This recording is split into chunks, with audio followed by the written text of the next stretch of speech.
Kataliwan and remarkable nga pagpapakitan creativity, sustainability and environmental responsibility ang lokal nga pamunuan bungtod sa Sulat Eastern Samar. Inigindadasig atun mga nagdalgahera na kalabay nga gimbuhat nga Eco Warriors Festival of Lights sa nakalabay nga tuig 2025. Nakuan barangay Kandalakit nga Santo Tomas nga may anchor sa way nga disenyo ang second runner-up at total score nga 91.25%.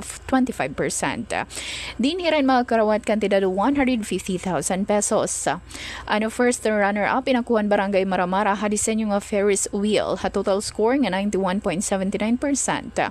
Ngan hiren mga karawat kantidad 200,000 pesos. Championan pasundayagan barangay Baybay ngan San Francisco ha disenyo nga swing ride.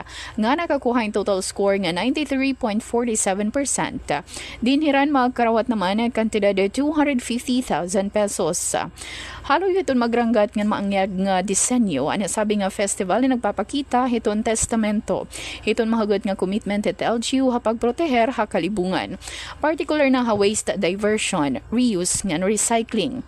Nagin malang pusunan pasundayag pinaagihan na pagkakaurusahan mga buhatanhan LGU Sulat ha ilarom hiton ng pamuno ni Municipal Mayor Honorable Javier Zacate.